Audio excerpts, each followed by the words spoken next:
For today's video nga pala mga lods, may panibago na naman tayong papalitan sa motor natin. Ito nga pala ang o-ring at ang ating fuel filter. Ito nga pala yung bagong papalitan natin sa motor natin mga lods. Ang bago na naman natin pagkakalimutan, fuel filter para doon sa motor natin. So mga kailangan natin mga lods, o-ring, grata, siyempre top 1 ang ulit, baka naman top 1, and then yung ating fuel filter, yung tatlong yan. So ulit natin dun mga lods. At ito na nga mga lods ang ating mga tatanggalin. Ayan yung mga bolt mga lods, pati yung tatlong bolt na yan sa ating lalim ng compartment. Kailangan natin tanggalin yan para ma-access natin ang maluwag na pagkuha sa ating fuel pump. Mga lods, na-access na natin yung upuan natin, kailangan natin tanggalin. Kung tanggal ito, kailangan ganito. Angat mo to. Angat.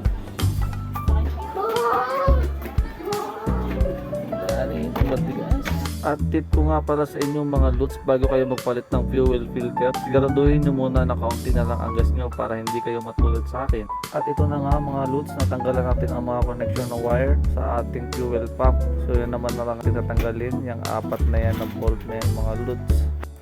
10mm nga pala mga lods ang kailangan mo dyan upang matanggal mo yung fuel pump mga lods.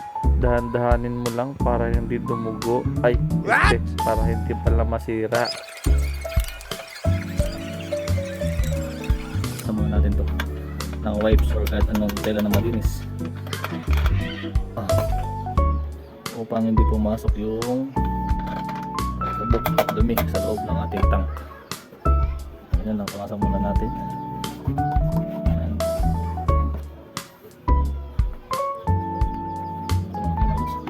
Ng wipes or kahit anong tela malinis upang yung dumi hindi pumasok sa loob ng ating tank. Ayan lang, malinis na rin. Okay na. Then, saka ito dandahan hugutin. Ano nga pala, advice ko lang pala ito mga lods, dapat hindi ka full tank. So tayo marami tayong gasolina. Ayun, natapo na. Putik. Ang dami ko kasi gasolina.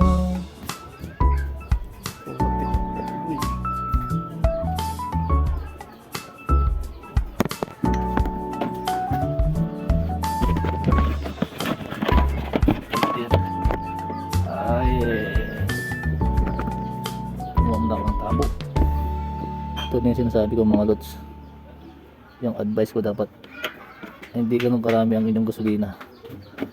Marami tayong gasolina, ayun, natapo na. Akap na natin. So yun na nga, marami gasolina tayo dito. Delikado yan mga lods. Ayun na, bakit kasi tayong full tank? Pagtanggal ito mga lods ay patwist.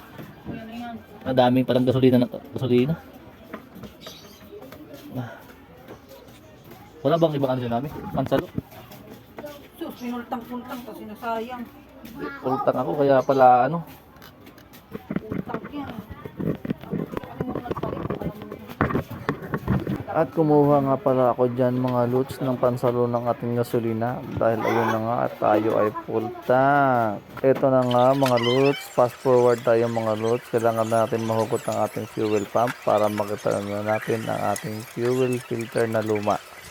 At ito na nga, binawasan ko muna ng kaunti ang ating gasolina upang mailagay natin ng maayos ang ating bagong o-ring.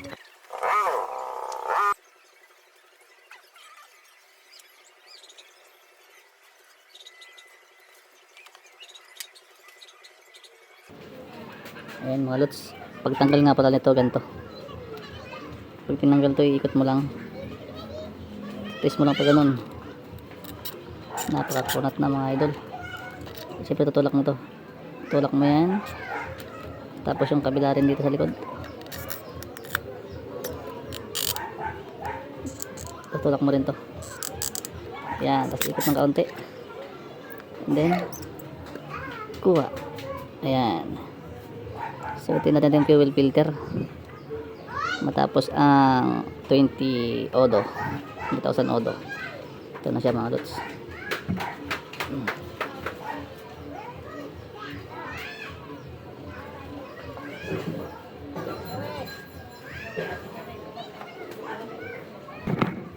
Tapos mga lods, tatanggalin din natin itong mga luma nating o-ring. Tatanggalin to syempre. Kailangan natin ito palitan pag nagpalit din tayo ng fuel filter.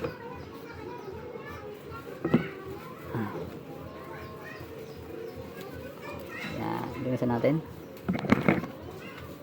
Kunting linis.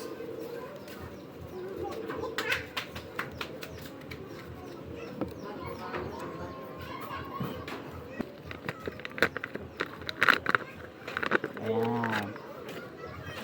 Ito nga pala sa may o-ring na. Ito may o-ring na rin yan. Ito yan. Pagbago pa at luma. Diba? Nagkaiba nito. Ito yung luma na. Tatanggalin natin yan. May o-ring na rin sa loob yan. So, pasok natin. Kung paano tinanggal, kung hindi natin ipapasok. Siyempre pag ganyan yan. Ganyan dapat yan. Dapat ito nakatago dito. Pakaliwa. Tapos ikot. Hintayin ang paglagatok. Ayun. Pag ito, gumano na. Ibig sabihin okay na yan. Ayan. Ayan dapat ang lagay niya mga lods. Punas natin ng bagya.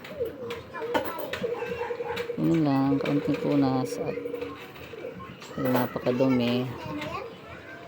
Ingatan to mga lods dahil mahal to. Fuel pump.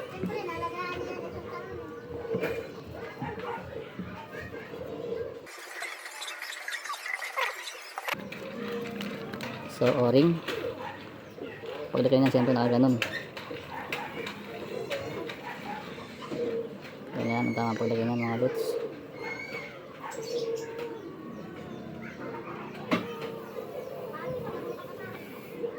Ganyan dapat yan. Ayan.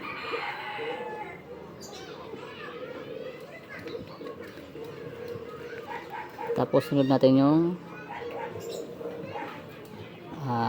o-ring. Ganyan lang yan mga lods. Ganyan. Ayan o. Diba? Fit na fit. Tapos nilagyan natin ng kaunting pampadulas.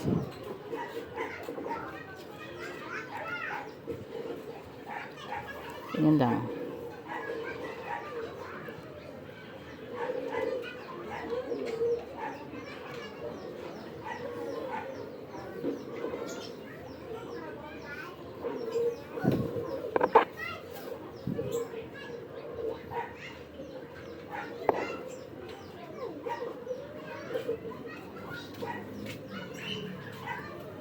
Konting-konti lang yung mga lots.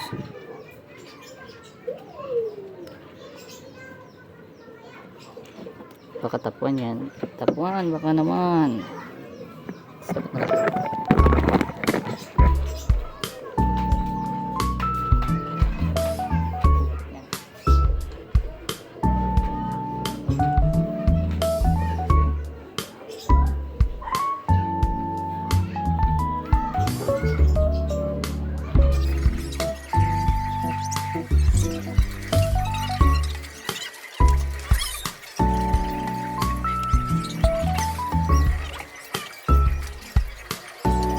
Ayan mga lods, dapat lapat na lapat yung mga yan, yung kanto na yung labi na yan. Dapat lapat na lapat yan para hindi tumagas kahit wala pa to. Kailangan lapat na lapat yan. Kung mapapansin yung mga lods, nakalapat yung rubber na yan. Ayan, so balik natin to. Ang pagbalik dito ay syempre ito ganyan pa rin. And up.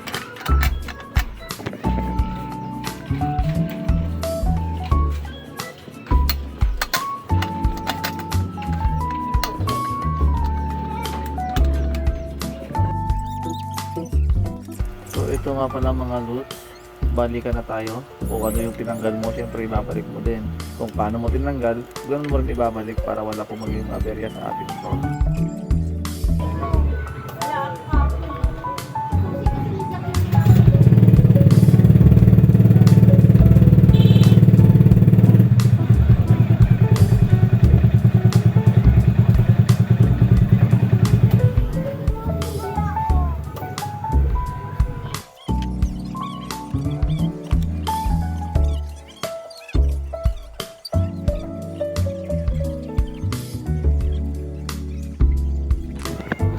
pag may malaki itong mga lods dito tatagas yan. Pag hindi maganda yung paglagay mo nitong o-ring, pag on mo pa lang tagas ito yung gasolina. Kaya ang nangyari ngayon, pag on natin goods na goods naman, walang tagas. So ibig sabihin okay na okay yun mga lods. So ibabalik natin.